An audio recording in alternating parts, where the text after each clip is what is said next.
Because a lot of these businesses that you deem or you look at and you think is winning, Mm-hmm. and you're like, fuck, they're getting so many views. Who's to say that in 5 years, like, you don't know what's going on behind the scenes. They might be obsolete in 3 years, in 5 years. They might be losing all of a sudden, or they might be lost, right? Like, so if you really do play that long game, you will beat, I hate that word, but like, you will end up winning over time. What's up, guys? Rich here. Thanks for tuning in to the 2610 podcast, where me and the boys talk about how you can use content the right way to grow and scale your business. If you find this episode useful, then please share with a fellow entrepreneur, marketer, founder, or anyone else who might also get some value from it, and let's all grow together. With that said, let's jump straight into it. Did you know that there's 4.4 million new blog posts published every single day across all platforms? No. I'll probably read one blog a week. If that. 4.4 million, bro. Like, that's insane. Yeah, that's a nuts stat. I did not think that there was that many blogs out there. I thought that was like a dying thing, blogs, to be honest. I don't know if you ever did, but I used to like write my own blogs. But it used to be for WWE.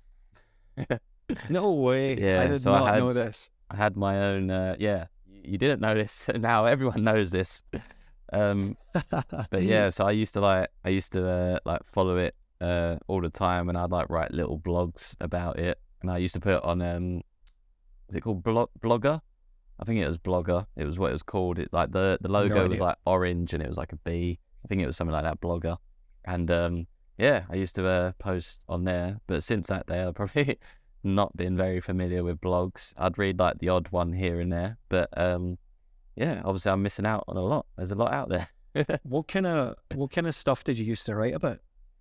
It was just, I mean, I had a podcast as well to like match it. Me and my friend, yeah, we just used to talk about like the pay-per-views and things like that. Give like a little rating and review kind of thing. So yeah, okay. I will have no friends after this. Brilliant. Yeah, no, it was an interesting time in life. That is interesting. But my question then to you is, why did you? What were you? What were you thinking? But like, what was your thoughts within the blogs? Like, what were you sort of... Now, this podcast isn't designed to be about blogs. It's just a general sort of chat about like, what was your thought? Like, why did you even start the blog in the first place? What was your thinking? Yeah, so I've always been interested in like content creation of any kind. Still am. That's why it's my job now. But yeah, I've always been interested in that, and I guess like I was always looking for kind of something that I can latch onto to get into that and generate content and get content out there.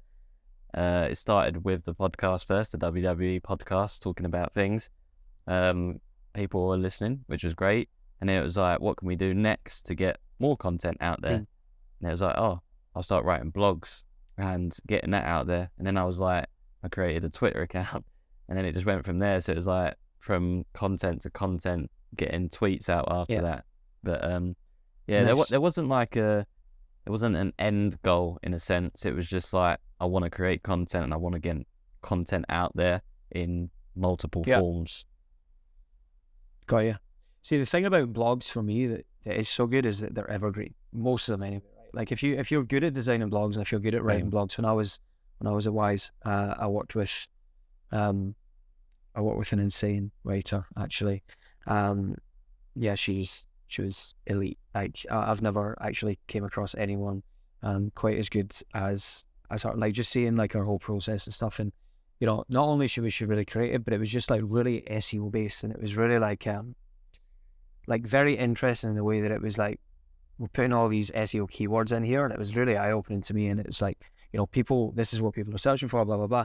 And in 5 years, 10 years time, people are still going to be searching for that thing. So the more popular.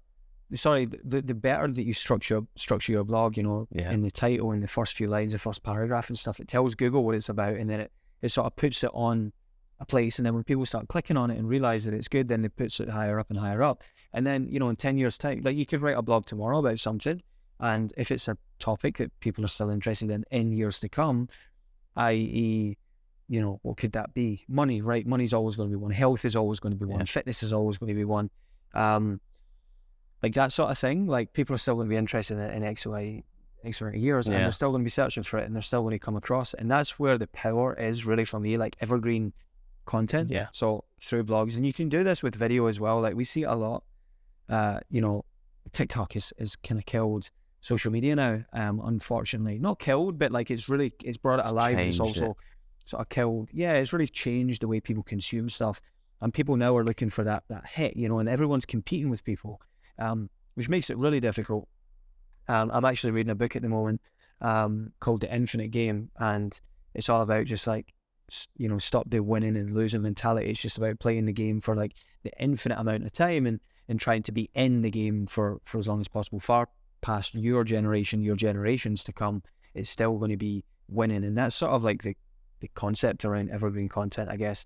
It's like, you don't necessarily, I get it, right? Like businesses, it's, you know, you're very much up against the wall here. Your back's against the wall. You need to make results happen. You need to see ROI. But at the same time, you know, think about the long game in a little bit. You know, don't just go for that trending content. It's just going to work today, and then in a month's time, no one's going to watch it anymore. You might get 1 million views. So you take a trending piece, you take an evergreen piece, and you put them both out there. The evergreen piece gets 100 views in a week, and the trending piece gets 10 million views in a week. And you think, shit, amazing. But really and truly, you know, like that evergreen piece is going to keep building, keep going through. And the great thing about that evergreen piece is they've searched it. They've came across it through search. They've physically clicked on that thing. Whereas the trending thing, they've just been showing it. So you might, out of the 10 million views, you might only have, you know, 10% of that actually care, you know, really. Yeah. Whereas the evergreen piece, they've really came and they've got there, and then that's always going to be a thing. And I think it's really important for businesses to realize that. Yeah, 100%. And it's funny because the word evergreen, I will be honest with you, did not know what that word was until like a few months ago. But yeah, I've expanded my knowledge and vocabulary in recent months. Well, I think we was working on a client, and you said to me, oh, they just want to go for evergreen content. And you kept saying that word, and I was like, what the fuck do you mean evergreen? But yeah, I guess now I have more of an understanding of evergreen, and I agree. It's really important to use evergreen content. I don't think it's necessary to use it all the time. I mean, I follow this guy on TikTok, and he does like he kind of like tells the news in a more like trendy way, and he does it without being so depressing and horrible. And obviously that's not evergreen, but it's still good. But then again, like if you was to switch on to TikTok and you go on, and let's just say like what was it, the Oscars recently, right? You go on to like TikTok or Instagram, whatever it is, and 2 weeks ago the Oscars happened. I've seen all the highlights, all that kind of stuff, and then you go on and it shows me another video of someone talking about it. I'm like, okay, I'm swiping past this because it's not valid or relevant to me anymore. Unless if obviously it's Will Smith slapping Chris Rock again, then yeah, I'll watch that for another couple of years.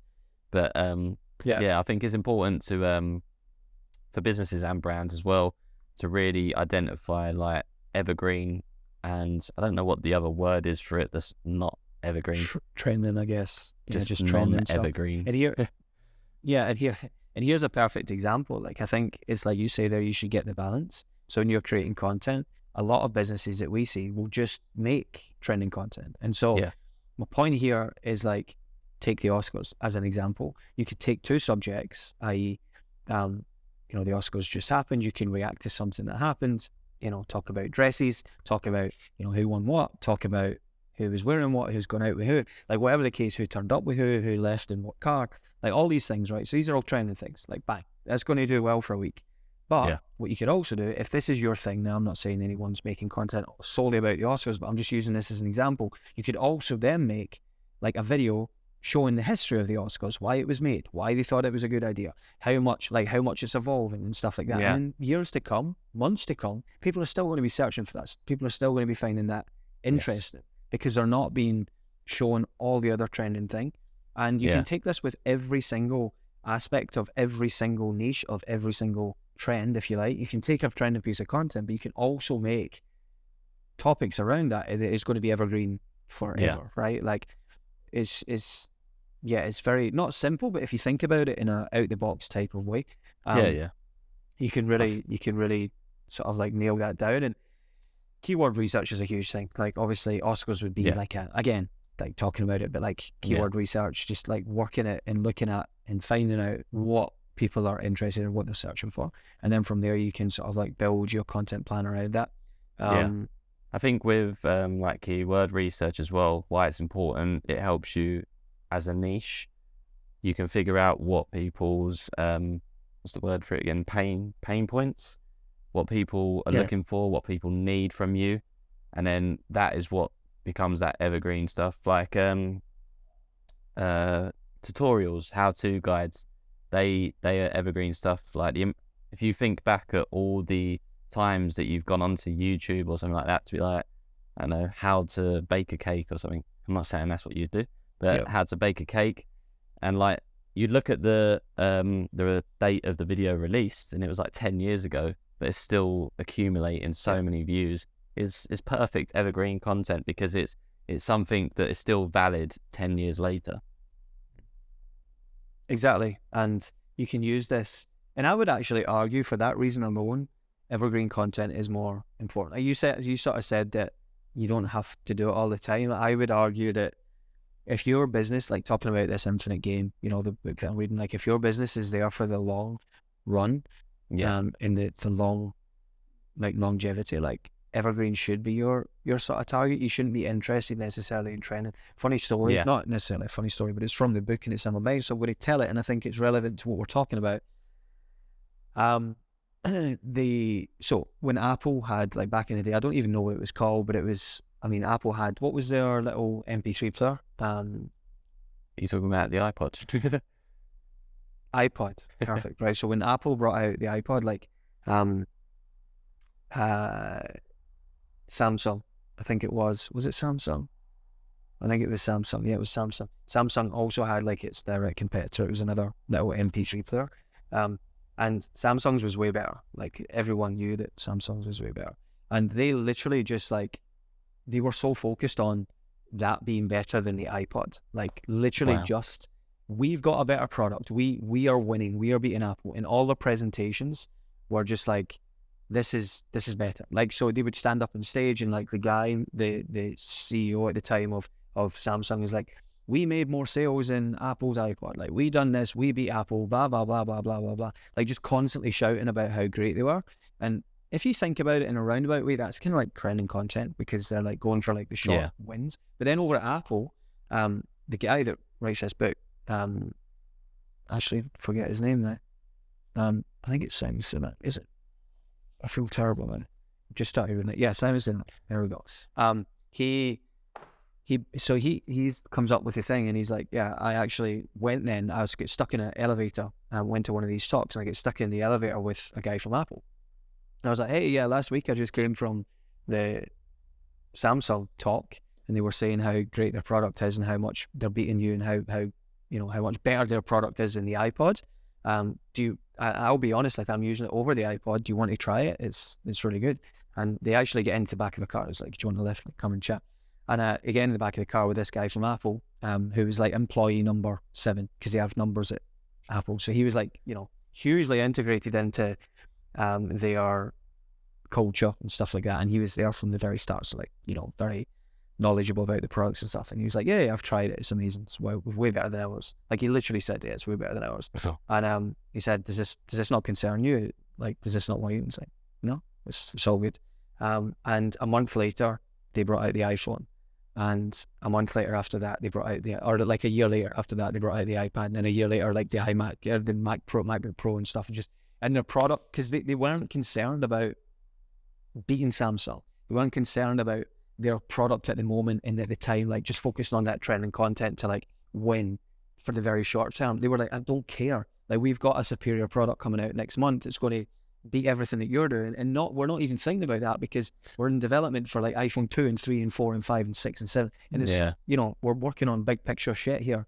And I think that's the difference between trending content and evergreen content. I think businesses focus so much on like beating, you know, the guy next to them, or making more sales in someone, or improving Q2 from Q1, and improving year on year, and cutting costs and making more sales and doing all this stuff. But actually, they should just sit back and go, right, how really long are we focusing on being in business for here? Is it 5 years? Is it 10 years? Is it 20 years? Is it, you know, 100 years? Am I going to pass this down through generations? Do I really want to make a difference here? And if that answer is yes to all of those things, you should be thinking about evergreen content as your focus, as your priority.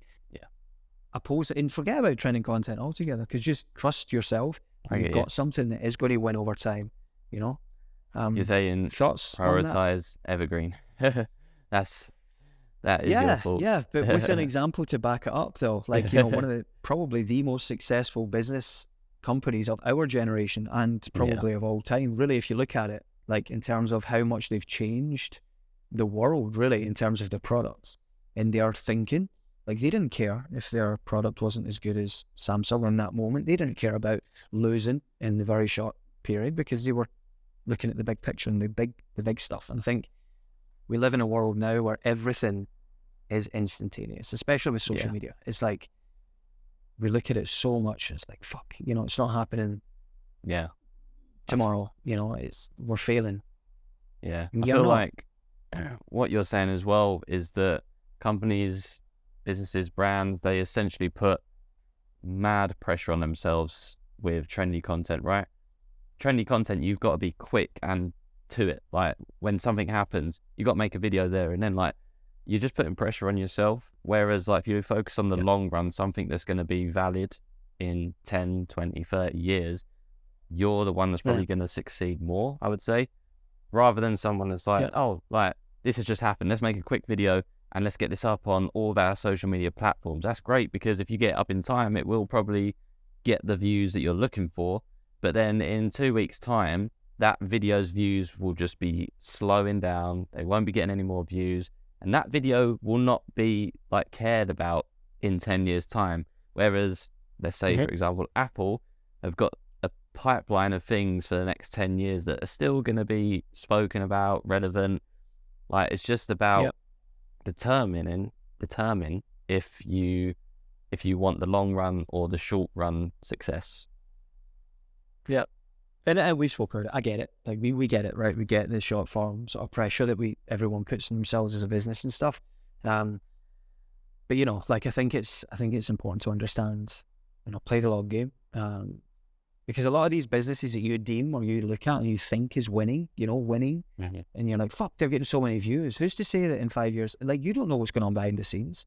You know, they might be obsolete in 3 years, in 5 years. They might be losing all of a sudden, or they might be lost, right? Like, so if you really do play that long game, you will beat, I hate that word, but like, you will end up winning over time, you know? I think another example of this as well, sorry, go for it. I hope we don't like transition. I don't think we will. But going back to what you said, like, you think that evergreen is the more important, and what I've said there is not to write off trendy content. Like, you can mix it up and still win, like, in the long time. I just think that I was just thinking about what I was saying there, to try not to give off to someone watching this that's like, well, my whole business is based on trendy topics. Like, you can still be successful, but I think you should balance it. Like, the balance point is a very strong word in this evergreen debate, I think. Balance that between trending content. For sure. Another example, just to quickly just shout this, so I want to limit myself to 30 seconds here. I'm an Arsenal fan, as you know, Scott, and we went through hell for a few years. For a few years, that's an understatement. But you know, our recent appointment 4 years ago now, I think, Mikel Arteta, like, there was fans shouting, like, knocking down the door at the Emirates, like, trying to get him out of the club. And again, Arsenal looked at that and they were like, you know, we're not about to, like, you know, what's happening right now. It's like the process, you know, of what we're trying to build here. And they went out and they signed, like, younger players and stuff, understanding that, you know, this is going to take time to build. And there was a lot of pressure on that, of course, a big club and whatever.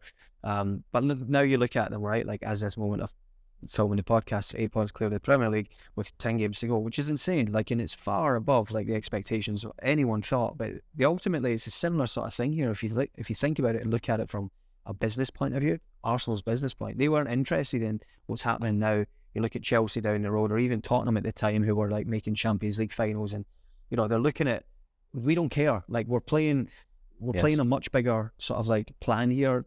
In 5 years, 10 years time, we're going to be, ahead of you, right? Ultimately, because we are playing, like Chelsea are going out and spending 100 odd million it seems like every week on a new player that might be 29, 30, but in 5 years time, that player is not going to be there. And we're going to have that 21-year-old person who we were playing at 17.